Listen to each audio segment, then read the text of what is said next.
เอามือนี้เอาซ้ำนี่ก่อนแบตหมดแล้วพี่น้องเอ้ยสว่านบริษัทพ่อโตอยู่อันแบตแบตหมด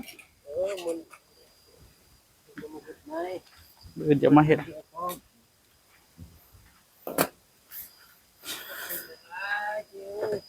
เอาของเฮามาใส่พวกอันนั้นนะครับเออไปกินข้าวเที่ยงพอดีแล้วเมื่อเลยเมื่อครึ่งมื้อวันนี้เอาขึ้นซาเล้งครีมกับอันนั้นนะครีมกับคอนตีน้อยนะเฉพาะครีมกับคอนตีน้อยขึ้นซาเล้งทำไมผมถึงเอาขึ้นซาเล้งเพราะว่าถ้าซาเล้งเกิดพ่วงหลุดหรือว่าโซ่ตกเนี่ยต้องใส่ตัวนั้นพี่น้องเอ้ยอันนี้กุญแจสำรองเออว่ารถซาเล้งผมเนี่ยจะมีถุงกุญแจประจำไว้อยู่เวลาพ่วงหลุดเนี่ยมันต้องใช้ค้อนตัวนั้นงัดพี่น้องเออบางเทื่อโซ่ตกเขาขึ้นโซ่ไม่ได้เขาก็ต้องถอดซาเล้งซะก่อนรถซาเล้งมันเก่าแล้วพี่น้องต้องมีกุญแจติดรถไว้พร้อมเวลาไปเดินทางนะเออให้สองตายายเก็บของมื้อนี้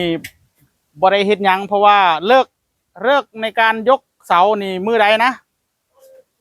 วันศุกร์ตรงกับวันที่27เออวันที่27อันคันเป็นไปได้เจ้าหาคู่น้อยๆเด้อคู่เก่าเอามาใส่เศษเหล็กเด้อ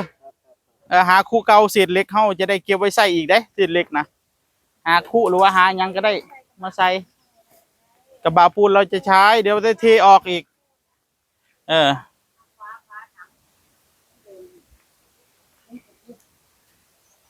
อนั่นแหละ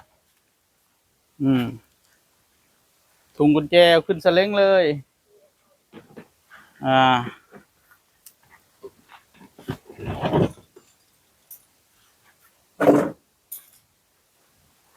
บ่แล้วพี่น้องเอ้ยบากเสาเออเอาบ่แล้วบ่เป็นยัง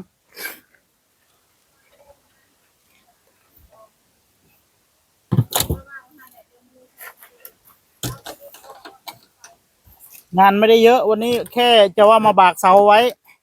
เพราะว่าเลิกยามมันได้วันศุกร์วันที่27วันวันที่27เท่ากับมาตั้งเสาส่วนวันที่28ดูก่อนว่าสิมาขึ้นโค้งบ่หรือว่าสิไปเตรียมงานอยู่สำนักสงฆ์คันว่าบ่ได้มากก็คือเอาเลิกเอาชัยก็คือตั้งเสาให้ได้ก่อนวันที่27นี่ตั้งเสาได้แล้วก็ค่อยว่ากันสิขึ้นโค้งมื้อใดก็ได้หมดบัดนี้ขอแค่ได้เลิก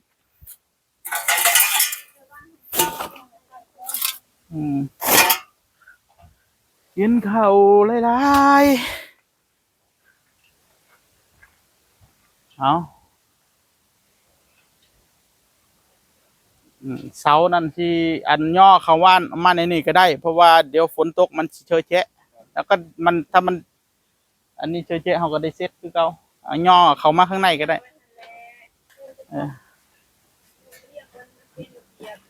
เอามาข้างในก็ได้มันจะได้บ่เชยแฉะนะมันจะได้บ่เปื้อนบรรยามเขาอันนั้นก็ได้เซ็ตเอาวันนี้ทำงานครึ่งวันพี่น้องเที่ยงพอดีบ่ได้ยังดอกมื้อนี้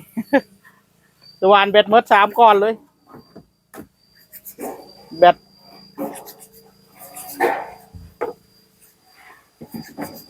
ลูกหมูเสียไฟกับบ่ได้มาเอาบากเสาต้องใส่ลูกหมูแบตเมิด3ก้อนเป็นไปได้ไงปกติแบตมันสิบ่เมิดแต่ว่าบริษัทตั้งแต่อันนี้บริษัทเลย3ก้อนเพียรห้องน้ำจะวันแล้ว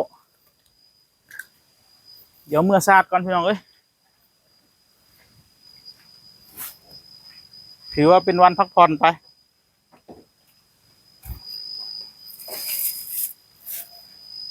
พักผ่อนไปในตัว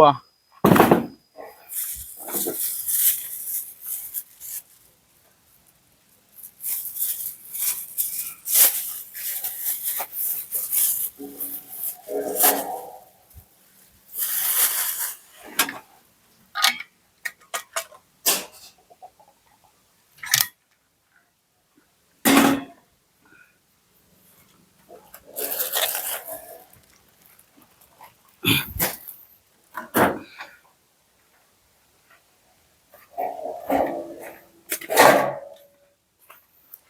ี๋ยวเขาจะมาบากอยู่นี่แหละเดี๋ยวมาอื่นก่อนพรุ่งนี้ขนเหล็กมาไว้นั่นก็ได้จ้าตอนนั้นนะแล้วแต่หรือจังใดแล้วแต่มักสิเงียบไว้ใส่ก็ได้หมดเสียไว้นั่นเนาะมันย่านมันจงแจ้งพอเนาะเหล็กเหล็กเส้นเหล็กตัวนี้ในกล้องซีนี่ถ้าไปซื้อในตลาดนะถ้าไปซื้ออยู่ร้านค้านะประมาณ1,000 กว่า1,200 1,300ต่อเส้นแพงขนาดได้เหล็กอันนี้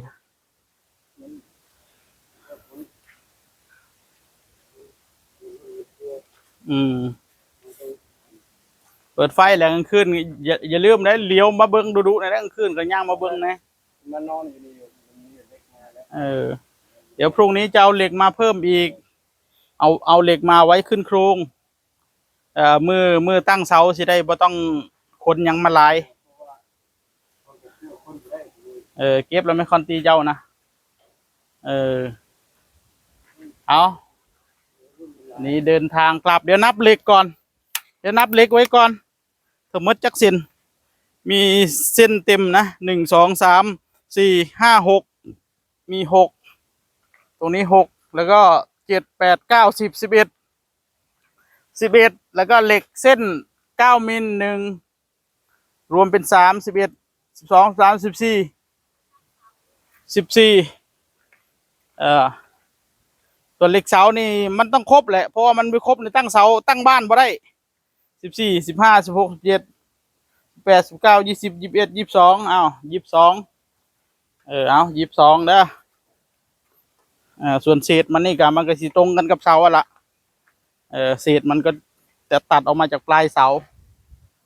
นะโอเคเดินทางเมื่อครับผมเอาเอาดูแลข้าวของให้ดีเด้อยิ่งได้เป็นยังไงกินข้าวแล้วบ่กินแล้วถ้ายังกินเราตำบักแตงเช้าตำบักแตงเอาเมื่อสักก่อนมื้อนี้เอาสำนีก่อน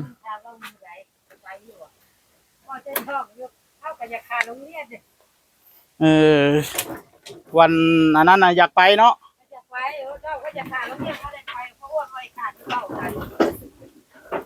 แล้วแต่อยากขาดก็ขาดอยากไปมือรอองค์พระเอาไปกินของลงท่านไปเดินทางกลับพี่น้องเอ้ย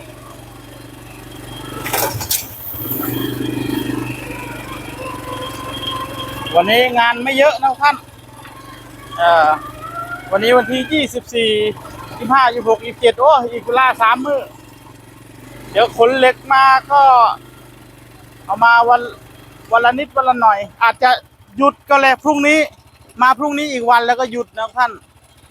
เดี๋ยวค่อยมาวันตั้งเสาแล้วกันมามื้ออื่นอีกมื้อเดียวแล้วก็พ่อมาเตรียมเอาไว้ถ้าเรามาอีกวันมะรืนก็คงไม่รู้จะทำอะไรเพราะว่าถ้าบากเสาเชื่อมเหล็กอะไรเอาไว้รอแล้วมันก็ไม่มีอะไรทำแล้วล่ะไปเดินทางกลับครึ่งวันวันนี้สว่านแบตหมดลูกหมูแบตหมดพี่น้องเอ้ยไม่ได้เตรียมมาด้วยนะปกติมันมี6 ก้อนนะท่านอันนี้เอามา3ก้อนก็ไม่ได้เอามาหรอกมันเป็นแบบเก่าที่ใช้ทำห้องน้ำจนแล้วพี่น้องเอ้ยมันก็เลยแบตมันเลยหมดนะเพราะผมไม่ได้ชาร์จเอากลับไปชาร์จด้วยแหละ